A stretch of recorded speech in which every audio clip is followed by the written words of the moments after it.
Hi and welcome to Apex Atlas.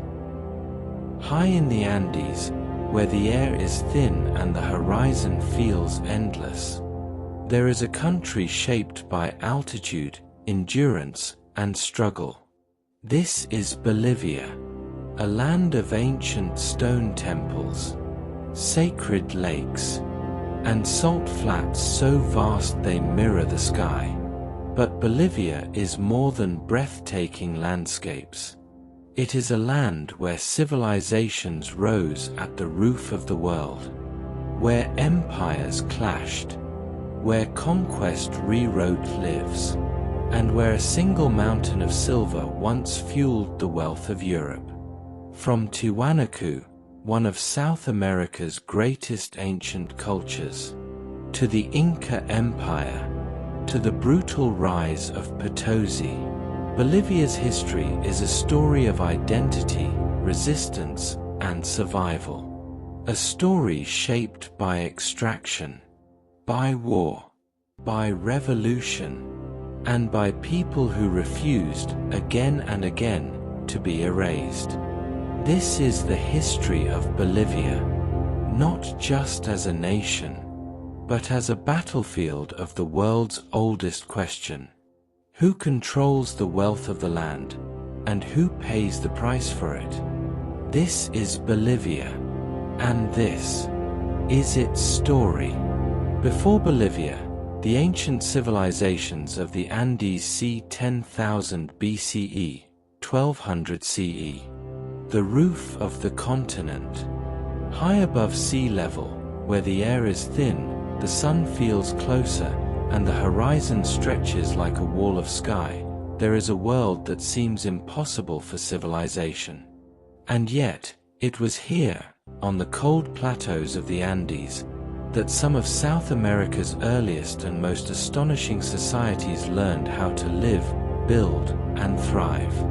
This is the story of Bolivia before Bolivia, before borders, before republics, before conquest, long before Spanish silver and revolutionary politics, long before La Paz's crowded streets and the salt-white infinity of Uni, this land belonged to people who shaped stone, mastered water, and turned harsh geography into opportunity. To understand Bolivia's identity today, you have to begin with its oldest truth. This is a land of altitude, a land of extremes, a land of endurance, a land defined by height. Bolivia is not a country built around rivers and coastlines like many others. It is built around elevation. Its geography is a dramatic staircase. The Andes Mountains, jagged and towering. The Altiplano, a high plateau between mountain ranges. Deep valleys descending into fertile zones. And, far to the east, the vast lowlands of the Amazon basin. But in Bolivia's earliest history, one region dominated everything: the Altiplano. It is stunning, wide plains framed by peaks, wind sweeping across open land, frost biting the ground even under bright daylight. At first glance, it looks inhospitable. So the question becomes, how did people survive here, let alone build civilization? The first people, hunters on a high plateau. Human life in the region that would become Bolivia goes back thousands of years, deep into the period after the last ice age. Early groups were hunter-gatherers, moving with seasons and resources, tracking animals, gathering wild plants, and learning the rhythm of high-altitude life. Imagine the earliest dawns on the Altiplano. A small group huddled around a fire. The smell of smoke clinging to woven clothing. Stone tools sharpened by hand. Footprints pressed into cold soil. Their world had no cities, no written records, no kings, but they had something far more valuable: knowledge of the land. They learned how animals migrated, which plants could be eaten, where water gathered, which valleys sheltered from harsh winds. Slowly, over time, life here stopped being just survival. It became belonging. Lake Titicaca, the sacred heart of the Andes. At the center of this high world lies one of the most extraordinary bodies of water on Earth. Lake Titicaca. Sitting over 3,800 meters above sea level, Titicaca is massive, deep, and almost unreal. Its surface reflecting the sky so clearly it looks like a doorway into another world. For ancient peoples, Lake Titicaca was more than water. It was a food source, a trade route, a boundary, a spiritual center. In later Andean mythology, Titicaca would become the birthplace of gods and empires. But even in deep prehistory, its importance was obvious. In a harsh landscape, water is power, and Titicaca was everything. The shift that changed everything, farming in the highlands. Over time, communities began moving away from constant migration. They began experimenting with agriculture, and this was no small achievement. Farming in the Andes wasn't easy. The weather was violent and unpredictable. Frost could destroy crops overnight. Rain could vanish for weeks. The soil wasn't always kind. But the Andean world offered something unique. A wide variety of microclimates. By moving crops between altitudes, early farmers could spread risk. If one area failed, another might succeed. And then came one of the most important crops in human history, the potato. Potatoes, along with quinoa and other hardy plants, changed everything. They could be grown in cold conditions, stored for long periods, and most importantly, they allowed communities to stay put. Permanent settlement began to take shape. Domestication, the animals of the Andes. The Andes also gave humanity something rare. High-altitude domestic animals. Llamas and alpacas, camelids adapted to cold, thin air, became central to life. They provided wool for clothing, meat and fat for food, transport for goods, status, wealth, and ritual meaning. In the Andes, animals weren't just livestock. They were civilization's engine. Trade became possible at scale. People could carry textiles, food, stone, and metals across huge distances. Roads and routes emerged long before empires. From villages to centers, the rise of Andean society. As farming became reliable and trade increased, villages grew. Communities developed specialists, builders, potters, weavers, priests, traders. Leadership structures became more organized. And with organized society comes a critical transformation. Religion becomes architecture. Monuments rise. Ceremonies grow larger. Sites become sacred. Identity becomes tied not just to family, but to place. And it is here, near Lake Titicaca, that one of South America's greatest early civilizations begins to form. Tiwanaku, the city that should not exist. Sometime around the first centuries of the Common Era, a powerful cultural and ceremonial center rose near the southern edge of Lake Titicaca. Tiwanaku. To call Tiwanaku a city almost feels too modern. It was a capital of ritual, a center of politics, a magnet for trade, a symbol of cosmic order, and it rose at an altitude that seems wrong for large-scale urban life. This is what makes Tiwanaku so remarkable. It did not thrive despite its environment. It thrived by mastering it. The architecture of power. Tiwanaku's stonework was astonishing. Massive carved blocks, precisely fitted. Platforms, stairways, and plazas laid out with deliberate geometry. Among its most famous monuments is the Gateway of the Sun, a carved stone portal with intricate imagery, including a central deity often interpreted as a staff god. This was not decoration. It was message. These stones declared who ruled, what the gods demanded, and how the world was ordered. In Tiwanaku, architecture was propaganda, carved into permanence. Religion as the glue of empire. Tiwanaku was not simply a local settlement. It became the heart of a cultural world that spread across the Andes. It did this partly through trade, but also through religion. Pilgrims likely traveled to Tiwanaku from distant regions. Why?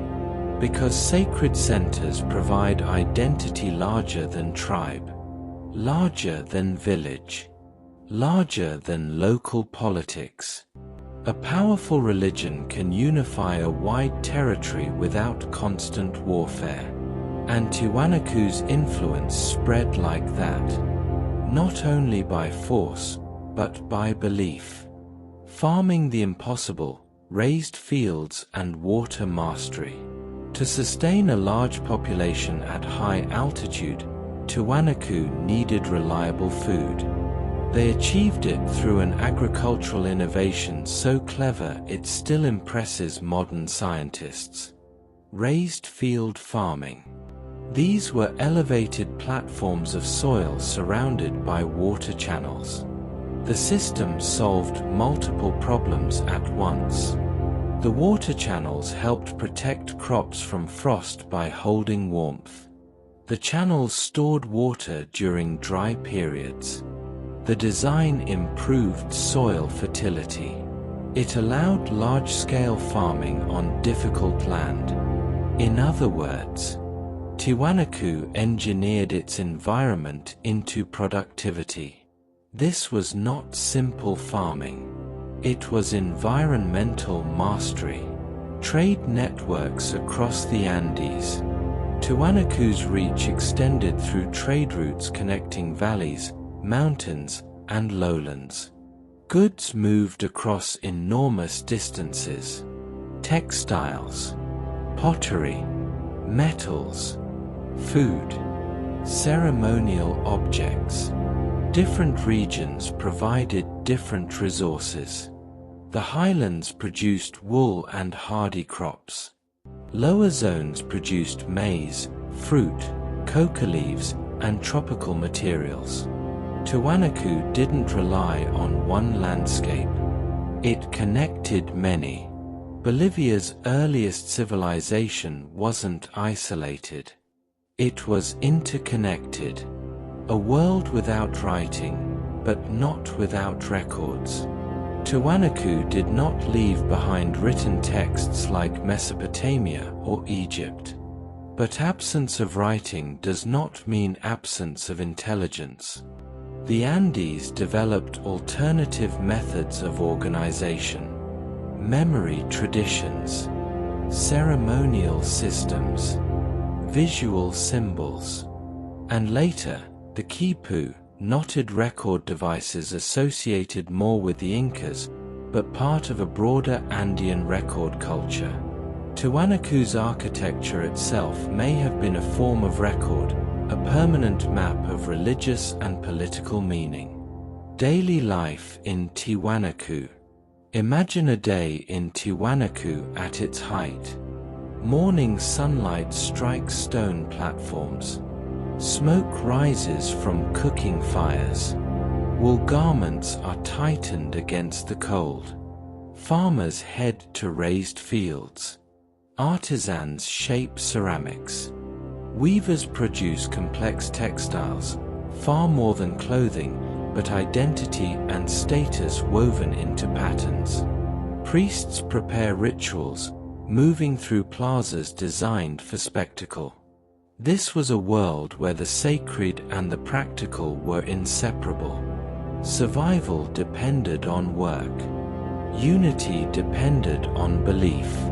Power, prestige, and expansion. At its height, roughly between 600 and 1000 CE, Tiwanaku became one of the dominant forces in the Andean world. But its influence was not simply military. It was cultural. Its art style spread.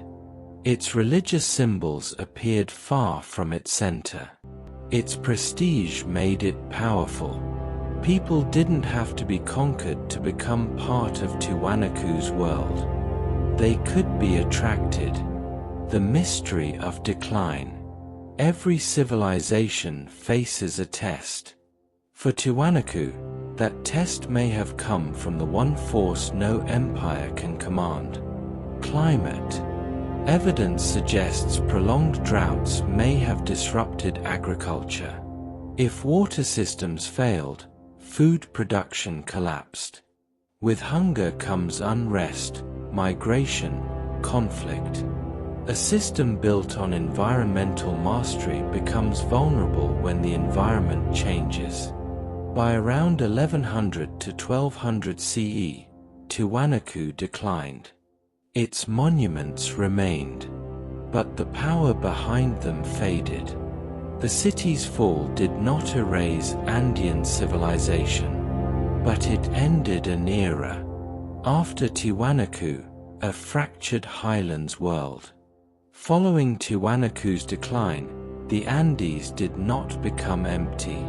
Instead, the region shifted into a new phase of smaller kingdoms and competing groups, especially Aymara-speaking polities in the highlands. Power decentralized. Local identities strengthened. Rivalries grew. This was a world preparing for the next great empire. And that empire would come from the north. The echo that lived on. Even after Tiwanaku fell, its influence remained. Its sacred imagery, stone architecture, agricultural knowledge, and cultural prestige continued shaping Andean life. Later powers would inherit its memory. Its ruins became part of myth. Just as ancient people looked at older monuments and felt history behind them, the Incas would later look at Tiwanaku and see something sacred. Because ruins do not simply decay, they become symbols. Closing reflection: Bolivia's first great age. Before Spain arrived. Before silver transformed the world. Before nations and flags and borders. Bolivia's land had already produced a civilization capable of the impossible. A people who built cities in thin air. Who made frostlands bloom. Who turned water into survival. Who carved stone into faith. Bolivia's earliest history is not a prelude. It is a foundation. The Inca arrival, empire in the highlands circa 1200 to 1532. When the north arrived. Long after Tiwanaku faded into silence, the high plateau of the Andes did not lose its importance. The Altiplano remained a land of power, because it held the same things it always had. Harshness that forged strength. Land that demanded discipline. And Lake Titicaca, the sacred heart of the Andes. But now, a new force was moving south. Not raiders. Not merchants. An empire. From the mountain valleys of Cusco, the Incas rose with extraordinary speed. They expanded like a tide, absorbing peoples, reshaping land, and binding distant territories into one vast political machine. And when they reached the region that would become Bolivia, they did not just conquer a landscape. They claimed a spiritual origin. Because in Andean myth, the world began here. The Andes after Tiwanaku, a power vacuum. By around 1200 CE, Tiwanaku's monumental power was gone. In its place, the highlands became a patchwork of smaller societies, strong, independent, and fiercely territorial. These were not primitive remnants. They were organized communities and regional kingdoms, often speaking Aymara and living across the Altiplano in fortified settlements. This era is sometimes described as fragmented, and it was. But fragmentation did not mean weakness. It meant competition. And competition meant the region was hardened by conflict, prepared for war, and deeply protective of identity. To enter this world, the Incas would need more than soldiers. They would need strategy. Who were the Incas? The Inca Empire, the Tawantinsuyu, the four parts together, became the largest empire in the pre-Columbian Americas. It stretched thousands of kilometers along the Andes, ruling tens of millions of people across diverse climates and landscapes. But the Incas were not simply conquerors. They were organizers. They built roads across mountains, storehouses across valleys, a labor system that could move populations, and a state ideology strong enough to unite a continent. They turned geography into administration. And they did it without money, without wheeled vehicles, and without alphabetic writing. The myth that anchored the empire. Inca power was never just military. It was spiritual. And their most powerful origin story pointed directly to the highlands of Bolivia and Peru. Lake Titicaca. According to later Andean tradition, the creator god Viracocha emerged from Lake Titicaca. In many versions, he shaped the world, created people, and brought order from chaos. Other stories place the origins of the sun and the first ancestors near the lake. This mattered because the Incas believed their right to rule came from divine order. If you control the birthplace of the gods, you control legitimacy itself. So when the Incas moved toward Titicaca, it wasn't only expansion. It was destiny. The southern frontier, why Bolivia mattered. The region we now call Bolivia offered the Inca Empire critical advantages. Highland agriculture, potatoes, quinoa, camelid herding, llamas, alpacas, mineral resources, strategic routes connecting Andes to lowlands, and control of sacred geography. But it also posed challenges. Strong local polities, extreme altitude, terrain that favored defenders. In other words, Bolivia was valuable, but not easily taken. Conquest or incorporation. One of the most important things to understand about Inca expansion is this. They did not conquer everyone the same way. Sometimes they used military force. Sometimes they used diplomacy. Sometimes they offered elite families power in exchange for loyalty. Sometimes they relocated communities entirely to break resistance. Their strategy was flexible, calculated, and deeply political. The objective wasn't just victory. It was control that lasted. The Aymara kingdoms, the highland rivals. Before the Incas dominated the Altiplano, powerful Aymara-speaking groups existed across the region. They lived in a world shaped by kinship alliances, rival chiefdoms, seasonal conflict, and fortified settlements often built on hills. The Incas entered an environment where warfare was already familiar. They were not imposing violence on peaceful villages, they were stepping into a contested world. But the Inca state operated on a different scale. And that scale changed everything. The Inca machine, roads, messengers, and control. The Inca Empire's greatest weapon was not a sword. It was infrastructure. The Capac-Nan, the Inca road network, linked the empire's heartland to its furthest edges. Roads cut across cliffs, crossed deserts, climbed mountain passes. Along these routes ran chasquis, relay messengers who sprinted between stations carrying messages and goods at remarkable speed. This allowed the Incas to do something rare in ancient history: rule from a distance. Where other powers weakened as they expanded, the Incas tightened control. Storehouses of power. Along Inca roads, the empire built storage systems, storehouses filled with dried potatoes, chuno, maize, textiles, tools, weapons. This was not charity. It was strategy. These supplies fed armies, supported public works, and stabilized populations during famine or crisis. When the state controlled food, the state controlled people. The labor tax, MITA.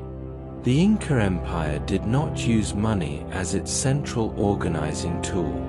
Instead, it used labor. The system was called MITA, a labor tax owed to the state. Communities provided workers for farming state lands, building roads, constructing temples, serving in armies, mining resources, transporting goods.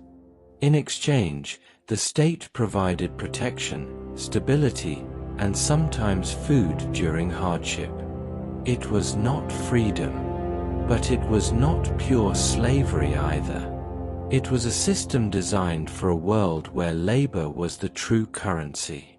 And in Bolivia, MITA would become the foundation of extraction, later copied and weaponized by the Spanish into something far harsher. Farming the mountains, terraces, and engineering. In Bolivia's Andean regions, Inca agricultural techniques expanded and intensified. Terracing hillsides to prevent erosion, irrigation systems to manage water, crop rotation to preserve soil, controlled storage to survive winter and drought. They did not fight the Andes. They shaped them. It wasn't just survival. It was state-managed productivity. The sacred island, Isla del Sol. On Lake Titicaca sits Isla del Sol, Island of the Sun. To the Incas, this place was intensely sacred, tied to cosmic origin. The empire invested in ceremonial sites around the lake, reinforcing the idea that Inca rule was not merely political. It was woven into divine history. Pilgrims traveled. Rituals were performed. Offerings were made. The lake became a symbol of empire-wide unity. If you could persuade people that your empire was the natural order of the universe, then resistance became not just rebellion, but heresy. Control through culture. The Incas understood a powerful truth. You don't only conquer land, You conquer identity. They spread Quechua as an administrative language, Inca dress styles and symbols, religious authority and ceremony, loyalty rituals to the emperor, the Sapa Inca. Local elites were integrated into imperial structure, often gaining status if they cooperated. But cooperation came with a price. Local independence faded. Mitmakuna, relocation as strategy. When the Incas feared rebellion, they used a ruthless and highly effective policy: population relocation. Communities were moved from one region to another, sometimes forcibly. This served multiple goals: break local power networks, introduce loyal settlers into unstable regions, spread skills and technologies, reduce rebellion risk. In Bolivia, this shaped demographic patterns and cultural blending that would echo through centuries. Inca warfare, more than battle. Inca armies could be enormous, tens of thousands strong. They used slings, clubs, spears, axes, and disciplined formations. But war was not always the final aim.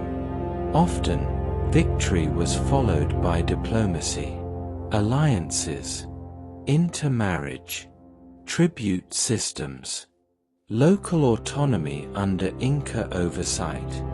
The empire's genius was not just winning battles. It was turning victories into long-term obedience. Life under the Inca in Bolivia. For an ordinary highland farmer in the Altiplano, daily life under Inca rule was structured. You farmed community land.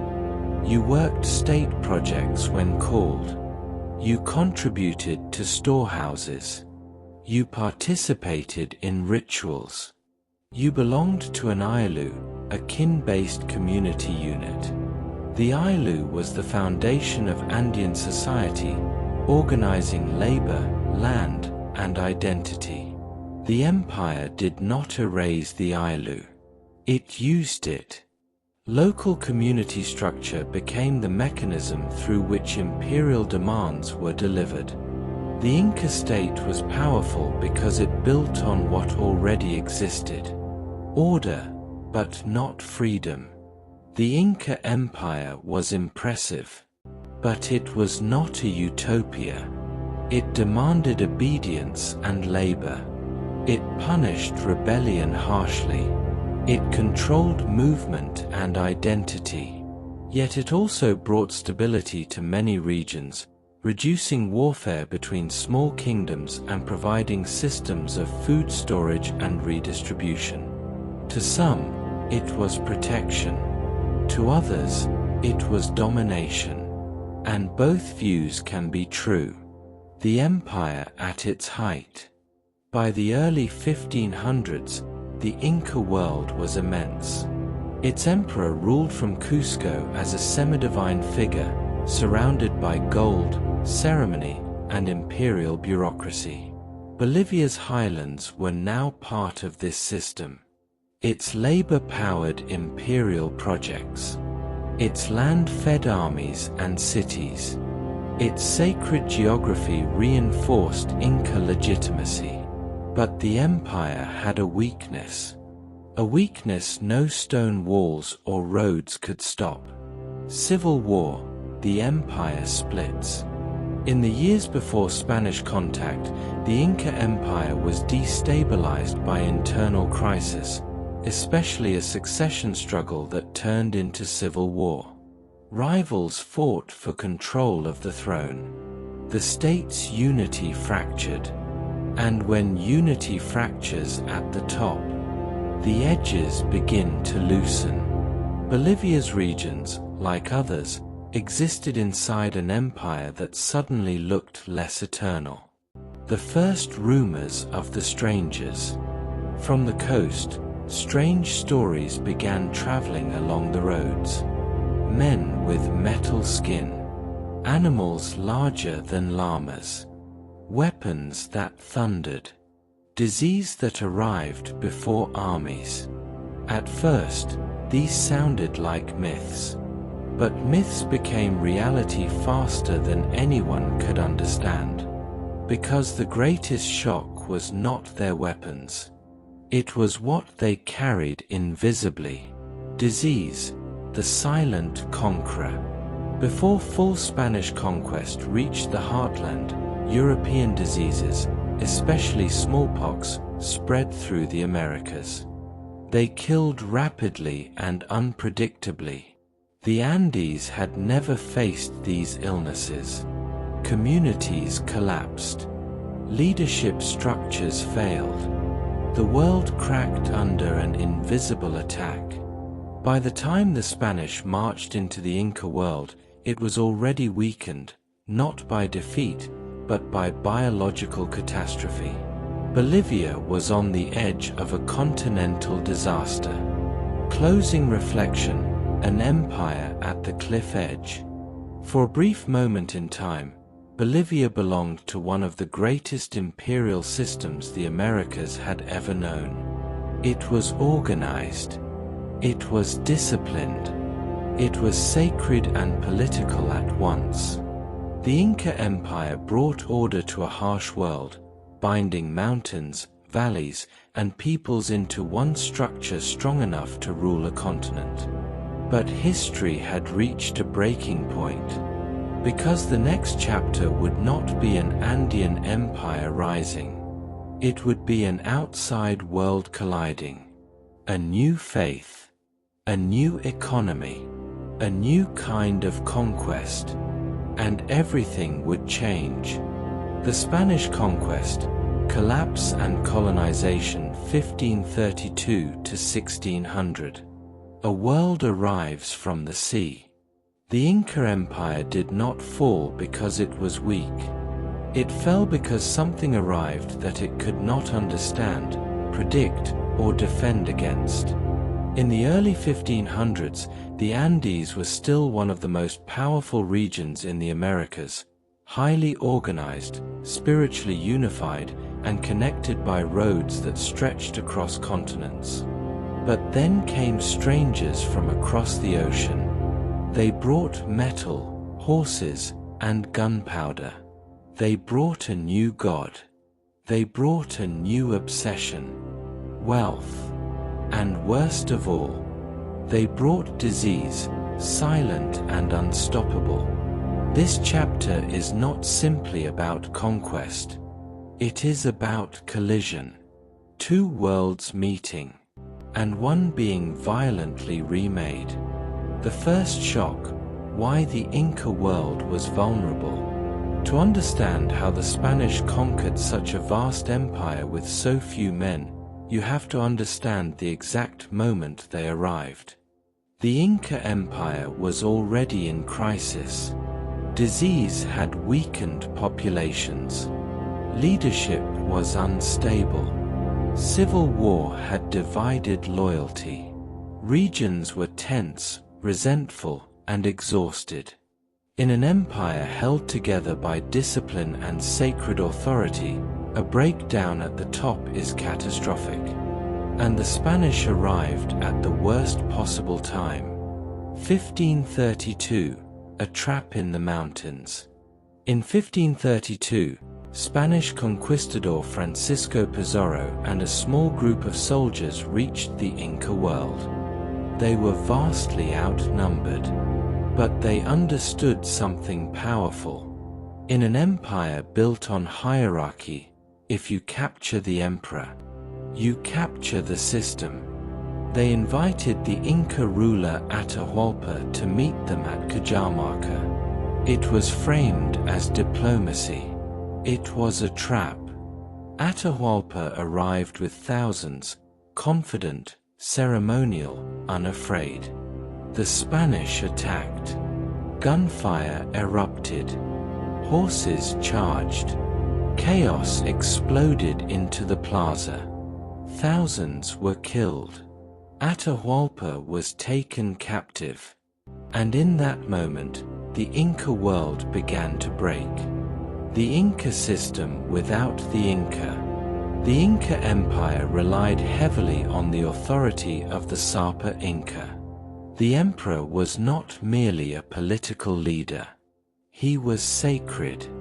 So when he was imprisoned, humiliated, displayed, controlled, the psychological damage was enormous. The Spanish didn't defeat the empire's armies first. They broke its spine. The ransom, gold for a life. Atahualpa offered a ransom. A room filled with gold and silver. The Inca world mobilized treasures from across the empire. Sacred objects, ornaments, temple wealth, melted down, destroyed, turned into raw metal. This was not simply theft. It was cultural annihilation. When sacred objects are melted for profit, the conqueror is not just taking resources. They are erasing meaning. The Spanish took the ransom. Then they executed Atahualpa anyway. This was a message. There would be no fairness, no mutual respect, no return to the old world. Bolivia's place in the collapse. The Spanish did not conquer Bolivia first. They conquered the empire's core, then moved outward. But Bolivia's highlands were deeply connected to Inca infrastructure and authority. As central control collapsed, the region began to fracture. Local groups responded differently. Some resisted. Some allied.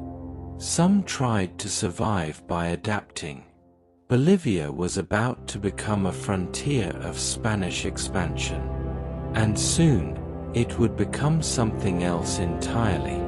A resource machine. Weapons, horses, and fear. The Spanish had advantages. Steel swords, armor, firearms, horses.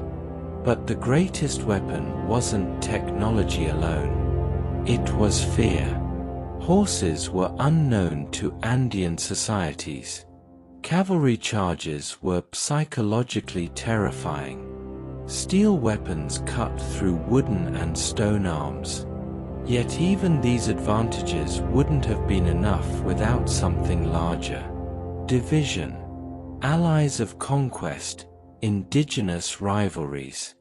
The Spanish were not alone. Many indigenous groups were resentful of Inca rule, which had demanded heavy labor and control. So when the Spanish arrived, some communities saw an opportunity, not to submit to Spain, but to break Inca dominance. They allied with the Spanish, guided them, supplied them, fought beside them. This is one of the hardest truths in conquest history. Empires often fall from inside as much as from outside. The rise of a new colonial order. After capturing Cusco, the Spanish moved to establish control across the former empire. They created new cities, new administrations, and new laws. But these laws were designed for one purpose: extraction. Spain didn't come to build a new Andean society. It came to take. And nowhere would this become more intense than in what would soon be Bolivia's greatest colonial symbol. Potosí. The church arrives, conversion and control. Conquest was justified with religion. The Spanish claimed they were saving souls, bringing Christianity, replacing idols with truth. In practice, conversion often meant destruction of temples, forced baptism, outlawing native rituals, building churches over sacred sites.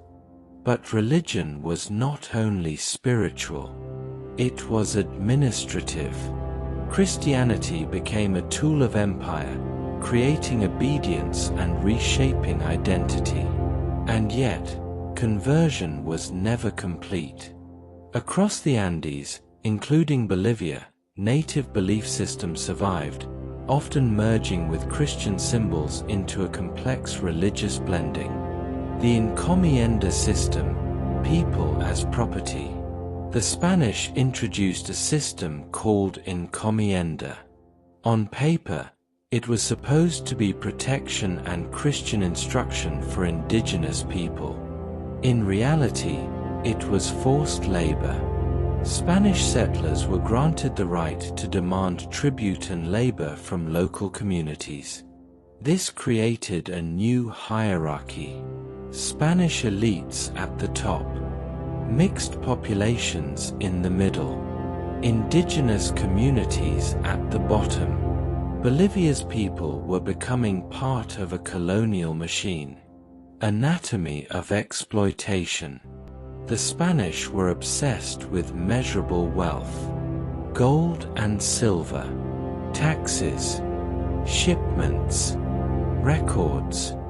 The Andes were rich in minerals, but the real wealth wasn't only in the ground. It was in labor, because resources only become riches when people are forced to extract them. And that force became policy. The transformation of labor, from MITA to colonial horror. The Incas had used MITA, a labor obligation to the state. The Spanish took the concept and turned it into something far more destructive. They redirected labor toward mines and colonial profit. They extracted workers from villages, pushed them into brutal conditions, and demanded output at any cost.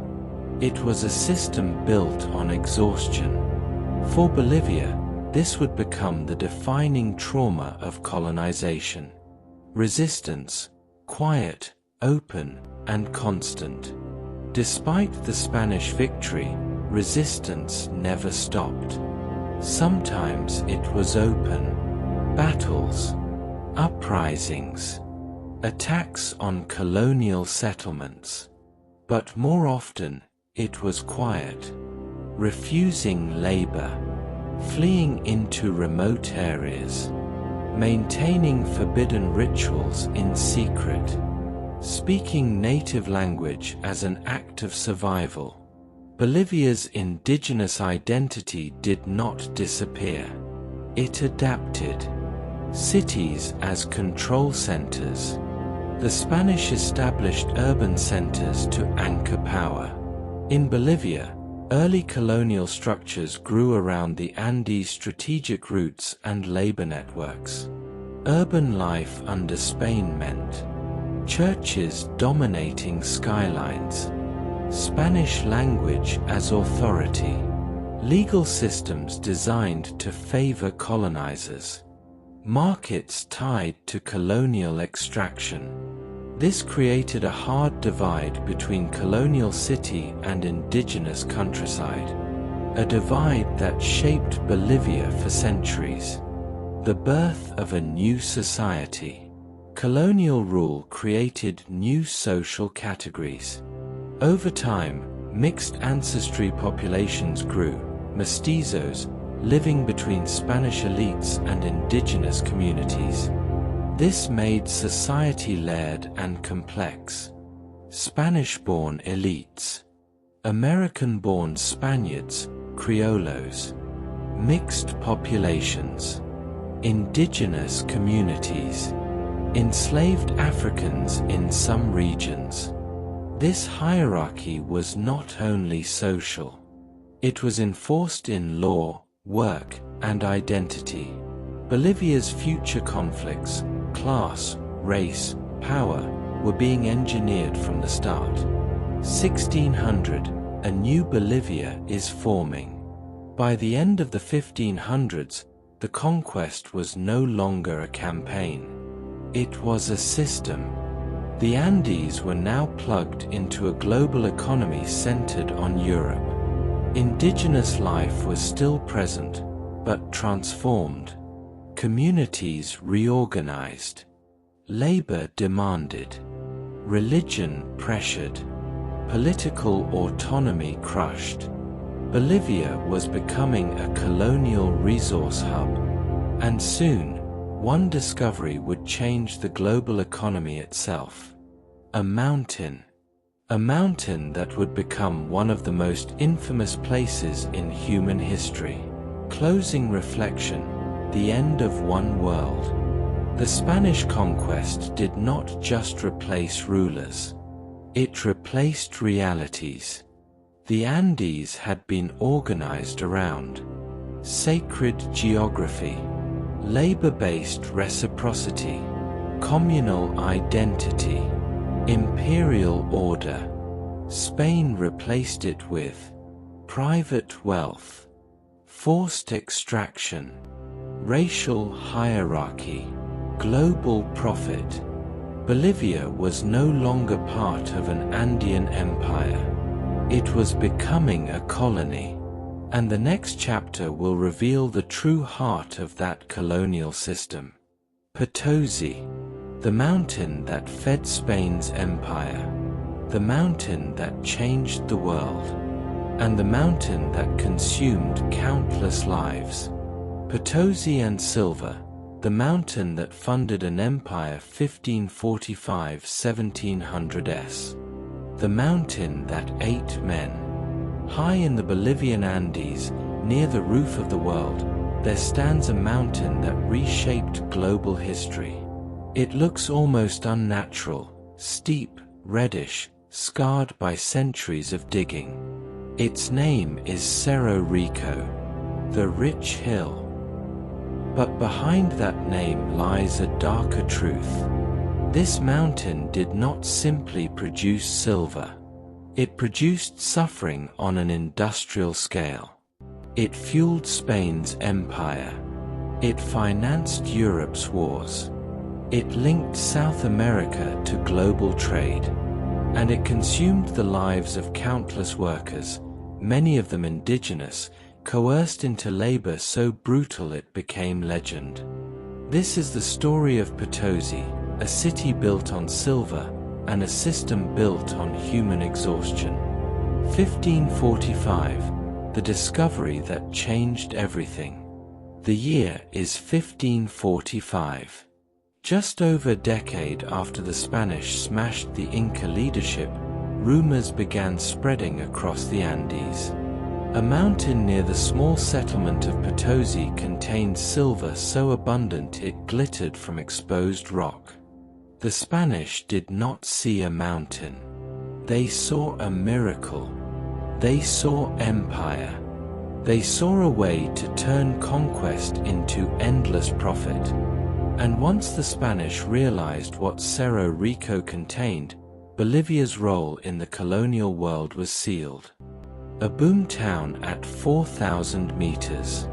Potosí sits around 4,000 meters above sea level, a place where breathing is harder, where nights are bitterly cold, and where the air seems too thin to support life at scale. And yet, Potosí exploded. Within decades, it became one of the largest and richest cities on Earth. A mountain city of churches, mansions, markets, and chaos. At its height, Potosí rivaled major European capitals in size and influence, its silver flowing outward like blood through global veins. People came from everywhere. Spanish settlers seeking fortune, merchants chasing trade, administrators enforcing imperial control, indigenous workers dragged into labor drafts, enslaved Africans forced into harsh conditions. Potosí was not just a city, it was a machine. Silver as the engine of global power. Spain in the 1500s was building one of the most powerful empires in history. But empire is expensive. Wars cost money. Armies cost money. Navies cost money. Control costs money. Cerro Rico provided that money. Silver from Potosí financed Spain's dominance across Europe and helped fund conflicts that reshaped the continent. But silver did even more than that. It became global currency. It connected the Andes to the world. Potosí and the birth of a global economy. Potosí's silver didn't just stay in Spain. It traveled to Europe, feeding trade, to the Middle East, paying for goods, to Asia, where silver demand was enormous. Spanish silver helped fuel trade networks linking the Americas, Europe, Africa, and Asia in an early form of globalization. Without Potosí, the world economy develops differently. This mountain didn't just change Bolivia. It changed Earth. The brutal question: who mined the silver? Silver does not extract itself. The mountain demanded labor, and the Spanish needed massive numbers of workers, far more than voluntary labor could supply. So colonial authorities imposed a system that would become one of the darkest legacies of the era. The meter. The colonial meter, labor as captivity. The Spanish adapted the Inca concept of mita, labor owed to the state. But they transformed it into forced extraction. Under the colonial meter, indigenous communities were required to send a quota of men to work in the mines for long periods. Men were taken from villages across the Andes. Some traveled for weeks to reach Potosí. Many never returned. Conditions were deadly, and the system was designed to prioritize output, not survival. Life inside Cerro Rico. The mine was a world beneath the world. Dark tunnels, thin air, dust-filled lungs, cold stone and constant danger. Workers carried heavy loads up narrow passages. They used fire to crack rock. They dug endlessly with primitive tools. Cave-ins were common. Toxic fumes killed silently. Accidents were frequent. Disease spread quickly. But the most deadly threat was invisible. Mercury. Mercury and the silver boom. Early on, silver could be extracted from rich ores relatively easily. But as surface deposits weakened, the Spanish needed a way to process lower grade ore efficiently. That method was mercury amalgamation. Mercury was used to bind with silver, allowing extraction in large quantities. It increased production massively. It also poisoned workers. Mercury exposure caused neurological damage, shaking and weakness, mental deterioration, slow death. The colonial system was chemically destructive. It wasn't just labor exploitation. It was industrialized poisoning. The devils of the mine. Potosí developed its own mythology. Inside the mines, many indigenous workers believed in powerful underground spirits, figures who controlled fortune and death. One of the most famous was LTO, a devil-like figure of the underworld, often represented in statues underground. Workers offered coca leaves, alcohol, and cigarettes to LTO. To outsiders, it might look like superstition. To miners, it was survival psychology. When your world is darkness, danger, and random death, you look for meaning anywhere you can. Potosí wasn't just a mine. It was an underworld civilization. Coca, the fuel of the workers. Coca leaves were essential in high-altitude mining life. Chewed by workers, coca reduced hunger, helped with fatigue, and eased altitude effects. The Spanish did not ban coca. They encouraged it. Not because they cared about miners, but because coca kept workers alive long enough to keep mining. Even in the smallest detail, the colonial system was designed to maximize extraction. Potosí's wealth, a city of extremes. Above the mines, Potosí gleamed. Churches rose with ornate facades. Silver funded art and architecture. Spanish elites lived in lavish homes. Markets overflowed with imported goods. It was an urban miracle, built on suffering. The city had theater, music, luxury, fashion, and beneath it all, constant death. Potosí became a symbol of colonial contradiction. Unbelievable wealth and unbelievable brutality coexisting in the same place. The human cost. How many people died in the mines? Exact numbers are debated and hard to measure, but the loss was enormous. Generations of indigenous families forced into a system where life was expendable. What matters is not a single statistic. What matters is reality. Entire communities were drained. Villages lost men. Families lost fathers and sons. Population decline reshaped Bolivia permanently. This wasn't just economic extraction. It was demographic trauma, resistance and survival. And yet, Bolivia's people endured. Resistance existed in many forms. Escape from meter drafts. Hiding in remote regions. Rebellion and sabotage. Cultural survival through language and ritual. Indigenous identity did not die in the mines. It evolved. Sometimes openly. Sometimes underground. Just like the tunnels of Cerro Rico. The Spanish crown tightens control. Potosí became too valuable to leave to chance. Spain increased bureaucracy, taxation, and oversight. Silver production was monitored closely. Coins were minted. The Spanish Empire depended on Potosí so heavily that its entire economic system became vulnerable to fluctuations in silver output.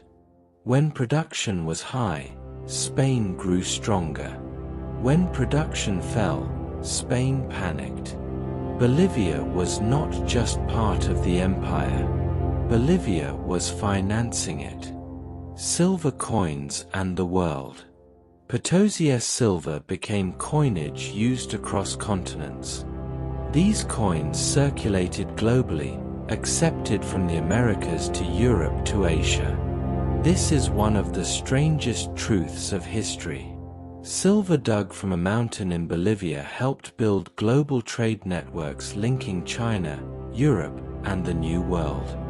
The Altiplano was influencing the entire planet. Decline, when the mountain began to fade. No resource lasts forever at full power. By the late 1600s and 1700s, Potosí's easy riches declined. Mining continued, but required more labor, deeper tunnels, and more complex processing. Costs rose. Output fell. And the city's golden age began to fade. Potosí remained important, but the illusion of infinite wealth was cracking. The colonial legacy, what Potosí created. Potosí's impact cannot be overstated. It shaped Bolivia in lasting ways. Economic dependence on extraction. Extreme inequality between elites and indigenous labor. Urban wealth built on rural suffering. The linking of Bolivia to global markets. a political culture shaped by resource control. Bolivia became, in many ways, a land defined by what was taken from it. This pattern would repeat. Silver, tin, gas, lithium. Potosí was the template. A mountain that became a symbol. Cerro Rico is more than a mine. It became a symbol of Bolivia's relationship with the outside world. A land of immense value. A people forced to serve someone else's wealth. A history shaped by extraction. And yet, it also became a symbol of endurance. Because communities survived it. Culture survived it. Identity survived it. Closing reflection, the rich hill and the poor people. Potosí was one of the great engines of world history. Its silver moved armies, built cities, and fueled trade that connected continents. But beneath that glory lies a simple, brutal truth. The mountain made empires rich, and left its workers broken. Bolivia's story is not only about beauty and culture. It is also about the cost of being valuable. And as the colonial era continued, resistance grew. Because eventually, a people pushed to the edge. Begin to push back. Rebellion in the Andes, indigenous uprisings and the road to independence, 1700s 1825, ***. 4 Opening scene, when a people refused to break. By the 1700s, the Spanish Empire had done what empires always try to do. It had taken the land. It had taken the wealth. It had taken the labor. And it believed it had taken the future. But in the Andes, memory is long. In the villages of the Altiplano. In the deep valleys where communities still spoke Aymara and Quechua. In the shadows of Potosí's mountain. A truth endured. The conquest was not accepted. It was survived. And slowly, generation by generation, survival began to harden into resistance. This chapter is the story of Bolivia's great rebellions, uprisings that shook the colonial world so violently that Spain would never feel truly secure again. The colonial pressure cooker. The 18th century was a time of tightening control. Spain was not content with simply owning territory. It needed more profit, more regulation, and more obedience. So it restructured colonial governance. Taxes increased. Labor demands intensified. Trade restrictions tightened. For indigenous communities already carrying the burden of the meter and tribute payments, the pressure became unbearable. But colonial oppression was not only economic. It was cultural. Communities were expected to abandon traditional authority, accept imposed laws, convert spiritually, and live beneath a racial hierarchy that treated them as inferior by design. In this world, resistance was not simply political. It was existential. A land of inequality. By this time, the colonial social structure was firmly established. At the top were peninsulas, Spaniards born in Europe. Below them were criollos, Spaniards born in the Americas. Then mestizos, mixed ancestry groups with limited mobility. And at the bottom, the majority, indigenous peoples, forced into tribute systems and labor structures. The colonial system was designed so indigenous people stayed trapped. And yet, they were the foundation of everything. They produced the food. They mined the silver. They carried the empire's weight. Bolivia was a colony built by indigenous hands, yet those hands were punished for existing. The fuse, increased taxes and exploitation.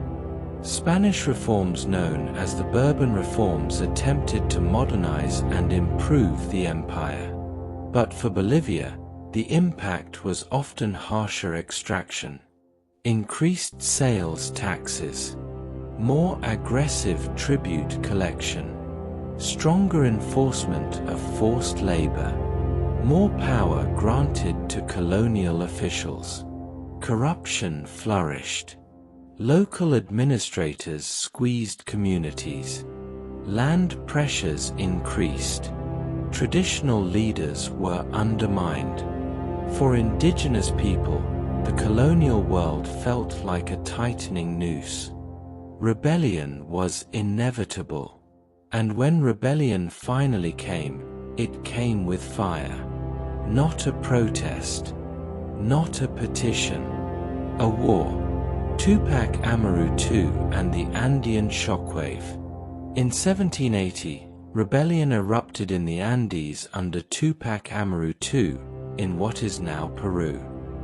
His movement shook Spanish rule across the entire region.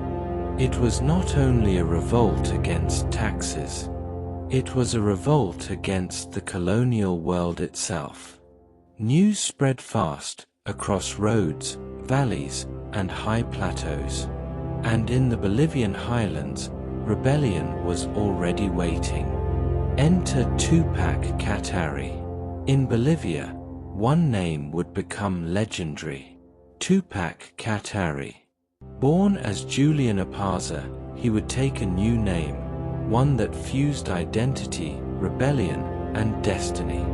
Katari was Aymara. He understood the Altiplano not as territory, but as homeland. And he understood colonial rule not as government, but as occupation. Katari did not merely want reform.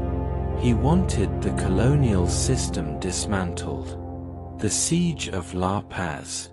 In 1781, Katari led one of the most dramatic events in Bolivian history, the Siege of La Paz. It was not a quick raid. It was a prolonged, organized siege, thousands of indigenous fighters surrounding a colonial city, cutting it off from food and supplies. Imagine La Paz in that moment. A city trapped, fear growing daily, markets empty, Spanish authorities desperate. The colonial elite watched from within walls, realizing for the first time they were outnumbered, and the countryside no longer obeyed. A rebellion of the many. Katari's movement was not a small armed band. It was mass mobilization. Communities rose together, fueled by decades of exploitation and the memory of what was lost. This was a rebellion rooted in land, identity, dignity, survival, and a deep refusal to be erased. For colonial authorities, this was terrifying, because it was not merely political conflict. It was the possibility of colonial rule ending completely. Women in the rebellion.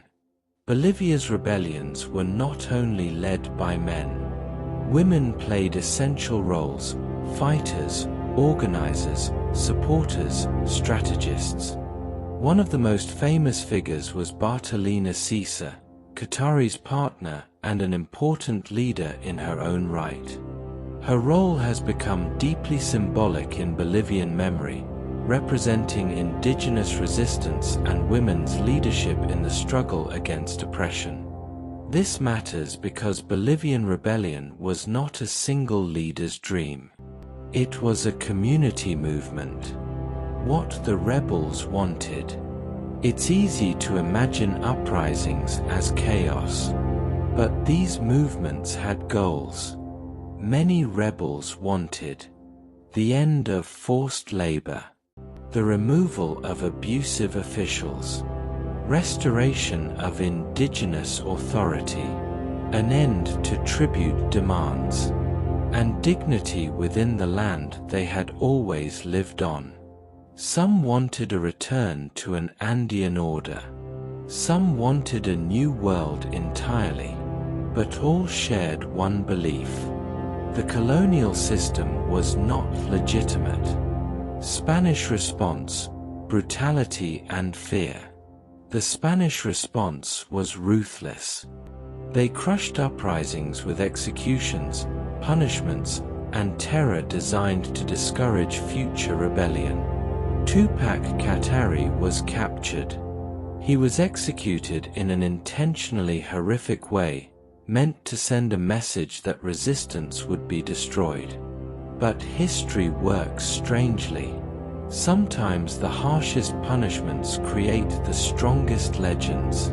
Because Katari's final message, remembered in Bolivian cultural memory, was not surrender. It was prophecy. The rebellion failed, but Spain never recovered. Katari's uprising did not succeed in overthrowing Spanish rule in the 1780s, but the colonial world was permanently changed. Spain had seen the truth. Indigenous resistance could mobilize at scale. The highlands could rise together. Cities could be isolated and threatened. The empire still held power, but it no longer felt secure. The cracks were visible. The independence idea spreads. By the early 1800s, independence movements were rising across Latin America. But Bolivia's independence would not be a simple nationalist story. It would be led. Because in Bolivia, two struggles existed at once: indigenous communities resisting colonial exploitation, and Criollo elites seeking political power without Spain. These goals overlapped at times, but they were not the same. Bolivia's long road to independence. The region that would become Bolivia was known as Upper Peru. It became a major battleground in the wars of independence. Armies moved through mountain passes. Battles were fought repeatedly. Towns changed hands. It wasn't a quick revolution. It was a grinding, exhausting conflict. Bolivia's landscape, so beautiful and harsh, became a stage for constant warfare. Guerrilla fighters of the highlands. Resistance fighters, often called republiquitas in some histories, operated as local guerrilla forces. They knew the terrain. They attacked supply lines. They refused to be fully defeated. Independence in Bolivia was not won only by grand battles. It was won by persistence. And endurance was something the Andes had always produced. The fall of Spanish authority. As independence wars escalated across the continent, driven by figures like Simon Bolivar and others, Spain's control weakened. Military defeats in other regions affected Bolivia directly. The colonial empire was collapsing like a structure losing pillars. Upper Peru was finally ready to break free. 1825, independence and a new name. In 1825, independence was declared. A new country emerged. It was named Bolivia, honoring Simon Bolivar. A new republic was born. But the story did not end with celebration. Because creating a nation is one thing. Holding it together is another. Bolivia entered independence carrying deep scars. Extractive economic systems. Racial hierarchy. Land inequality. And political instability. Colonial rule was gone. but colonial structures remained. The hard truth of independence. Independence did not automatically bring justice. Many indigenous communities had fought hoping for liberation from forced labor and oppression. But in many cases, the new political leadership, often Criollo elites, focused on power and stability, not full equality. So Bolivia entered the next era with a painful contradiction. It was free from Spain, but not free from inequality. This tension would shape everything that followed. Closing reflection: rebellion as Bolivia's memory. Bolivia's independence was not a sudden spark. It was the result of centuries of resistance and decades of uprising. Tupac Katari did not live to see independence. But his rebellion became part of Bolivia's identity, proof that even when crushed, resistance can plant seeds that grow later. Bolivia was born not only through politics, but through endurance, through the refusal to be erased.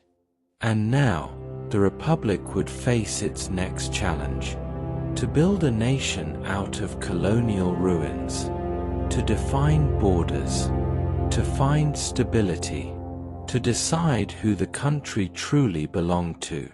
Because independence was not the end of struggle. It was the beginning of a new one. Independence and a New Republic, 1825 to 1880. Freedom with no instructions. Bolivia was born in 1825, but it did not emerge into peace. It emerged into uncertainty. The Spanish Empire had been defeated, but the world it left behind did not disappear. The systems of inequality, extraction, and division were still embedded into the land. And now, Bolivia faced one of the hardest tasks any nation can attempt: to turn a war-torn colony into a functioning republic. A flag can be raised overnight, but a nation takes generations to build.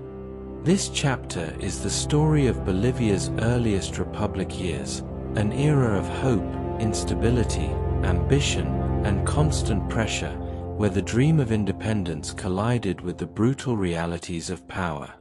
A new country, an old society. At independence, Bolivia inherited a deeply unequal structure. Indigenous communities were still the majority of the population, but political power sat in the hands of elites, military leaders, landowners, and educated urban groups. The economy was still built around extraction. Land distribution was still uneven. Education remained limited. And the state was fragile. Bolivia was free from Spain. But it was not yet free from the colonial shape of society. The first question: what even is Bolivia? In the early years, Bolivia's biggest problem wasn't just governance. It was identity. Bolivia's borders were vast and difficult to control. Its landscapes were extreme. Its regions were separated by mountains, forests, and distance. The new republic had to answer: where does Bolivia begin and end? Who belongs within the nation? What unites highlands, valleys, and lowlands? Who gets to speak for the country? Independence created a state, but not a shared national consciousness. Not yet. The capital and the center. Early Bolivia's political life centered around cities of the highlands. Sucre, then known as Chuquisaca, became a central political and legal hub. It carried intellectual prestige and colonial influence. But Bolivia's geography meant power was never fully secure. Distance weakened control. Local leaders resisted central authority. Military forces often dictated politics.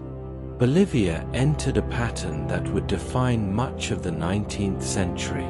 Government by instability.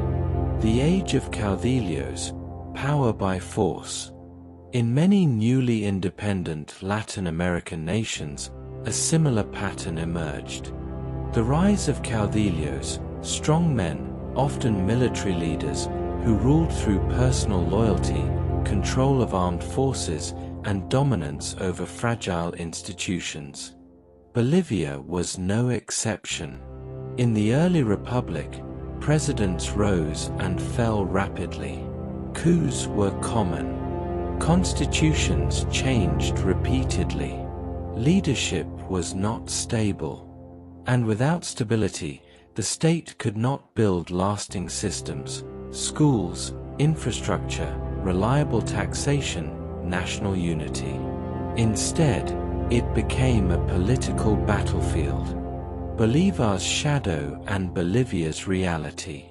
Bolivia's name honored Simon Bolivar, a revolutionary hero whose vision imagined a united and strong South America. But Bolivia's reality was harsher. Bolivar's dream required order and unity. Bolivia had regional divisions, limited funds, military factionalism, elites competing for control, and a countryside largely excluded from political life. The idea of a modern republic existed, but the machinery to support it did not. The economy after silver. By the 1800s, Potosí's silver glory had declined from its peak. Mining continued, but the easy riches were gone. Bolivia struggled to finance itself. A new nation needs revenue, exports, stable taxation, trade networks. Bolivia's economy remained tied to the old colonial model. Extract resources, sell externally, enrich a small elite repeat. But without massive silver output, the state felt constantly underfunded. And that lack of money weakened everything. Indigenous life after independence. For many indigenous communities, independence promised change.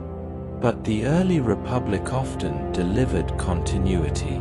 Tributes and burdens continued in different forms. Land pressure increased. Political representation remained minimal. While elites debated constitutions, many indigenous communities faced everyday questions. Can we keep our land? Will we be forced to work? Who controls our lives now? What did independence actually change? The answer, too often, was not enough. This created a deep fracture between the Republic's ideals and the lived reality of most of its population. Bolivia's land problem. In the new Republic, land became one of the most powerful tools of control. Large estates expanded. Indigenous communal lands were pressured. Legal systems favored those with money, literacy, and political access. Land ownership became status. Land became power. And power became increasingly concentrated in fewer hands. This was a quiet continuation of colonial hierarchy, now enforced by a republic rather than an empire. The geography that made control difficult. Bolivia's landscape is dramatic and politically difficult. The highlands are cold and high. The valleys are productive but isolated. The eastern lowlands are vast and distant. Moving armies and officials across Bolivia was slow and expensive. Communication was limited. Roads were poor. Regions became semi-autonomous in practice. This meant Bolivia often functioned less like one nation, and more like a patchwork held together by fragile authority, border uncertainty and foreign pressure. Bolivia's borders were enormous and contested. Neighboring states were also young, ambitious, and unstable.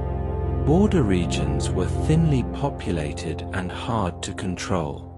This created constant tension over trade routes, desert edges, forest territories, rivers and access points, mineral-rich regions. Bolivia's greatest battles in the 19th century were not only internal. They were about survival in a region where maps were still being decided. The lost coastline begins to matter. In Bolivia's early years, it still had access to the Pacific coast through what is now northern Chile. But this coastline was not yet deeply integrated into Bolivian national identity. It was distant, sparse, but beneath its deserts lay resources. And resources attract attention. This coastal region would later become the center of one of Bolivia's greatest national traumas. But even in this early period, the seeds were planted. Instability becomes normal. Bolivia's political pattern throughout much of the mid-1800s was: a leader rises, backed by military force. Opposition forms. A coup follows. A new constitution or system is declared. Repeat. This cycle prevented long-term development. It also created a culture where power was taken, not earned. Loyalty mattered more than institutions, and the military remained central to politics. Bolivia's democracy was often more aspiration than reality. Yet the nation endured. And still, despite chaos, the country did not collapse completely. Bolivia survived. Communities continued. Markets functioned. Farming persisted. Mines operated. People married, worked, built lives. The state struggled, but society endured. This is one of Bolivia's most consistent themes. Political instability at the top, resilience at the bottom, the slow rise of a new economic era. By the late 1800s, Bolivia's economy began shifting toward new mining resources that would dominate the modern age. Silver was no longer king. Another mineral would rise, one that would shape Bolivia's future: tin. Tin would become central in the next era of Bolivian history, bringing new wealth, new elites, and new struggles. But before that, Bolivia would face a devastating blow that would redefine national identity forever. The Republic meets its greatest loss. As Bolivia approached the 1870s, regional competition intensified along the Pacific coast. Foreign investment increased. Resource demands grew. Chile's power strengthened. Bolivia stood on the edge of a war that would change everything. A war that would take away something no country forgets: the sea. Closing reflection: independence was only the start. Bolivia's early republic era was not a heroic triumph. It was a hard beginning. It was the struggle to create unity out of diversity, order out of chaos, and nationhood out of colonial ruins. The republic was fragile, often captured by elites and military power. But it endured long enough to face the next chapter, one defined by war, loss, and identity. Because Bolivia's independence did not guarantee strength. It simply gave Bolivia the right to fight for it. And soon, that fight would become national trauma. War, loss, and landlocked Bolivia 1879 to 1935. The wound that never healed. Some events do more than change borders. They change identity. For Bolivia, the late 19th and early 20th centuries were shaped by two devastating wars, conflicts that scarred the nation so deeply their echoes still live in politics, memory, and national pride. The first took something priceless, the sea. The second took something even more tragic. Tens of thousands of lives, lost in a brutal, exhausting struggle over harsh land and uncertain resources. This chapter is Bolivia's era of war and loss, when the Republic learned, painfully, what it meant to fight for survival in a continent where power was decided by resources and force. Bolivia before the fall, a country with a coast. It is easy to forget, looking at modern maps, that Bolivia once had access to the Pacific. In the 1800s, Bolivia's coastline lay along the Atacama region, dry, distant, and sparsely populated. It didn't look like a wealthy frontier, but under its desert surface were resources that mattered more than scenery. Nitrates, minerals, and economic potential. As industrial demand grew worldwide, these resources became strategic. And where resources exist, competition follows. The War of the Pacific, 1879 to 1884. The War of the Pacific began as many wars do, with money, resources, and control. Bolivia and Chile argued over taxation and ownership rights in the coastal region, where foreign companies operated and profits were high. Chile's position was stronger. It had a more effective military, greater political stability, stronger economic networks, and a strategic advantage in naval power. When war erupted, Bolivia's geography became a disadvantage. The coast was distant from the highland political heart, and Bolivia struggled to defend it. The sea as strategy. War in the Pacific is not just war on land. Naval control decides supply lines and movement. Chile dominated the sea. Bolivia, lacking strong naval capacity, was cut off from effective coastal defense. The desert became a trap. Bolivia and Peru fought, but the coalition was strained, disorganized, and often outmatched. As the war progressed, Chile advanced, and Bolivia's coastal identity began to die. Bolivia becomes landlocked. By the end of the conflict, Bolivia lost its coastal territory permanently. The nation became landlocked. This was not simply a territorial loss. It was an economic and psychological transformation. Without the sea, Bolivia faced reduced trade independence, reliance on neighbors for port access, higher costs of export, a lasting sense of injustice. To this day, Bolivia's lost coastline is not forgotten. It is a national wound, taught in school, remembered in speeches, reflected in political demands. Bolivia didn't just lose access. It lost possibility. What losing the coast did to Bolivia's future. Landlocked status reshaped Bolivia's development. Export economies became harder. Foreign dependence increased. Political resentment hardened. But perhaps more importantly, it created a powerful national story. Bolivia as the nation that was robbed. That story became identity. and identities built around trauma often shape politics for generations. After war, a nation searching for strength. After the War of the Pacific, Bolivia entered the late 1800s in a weakened state.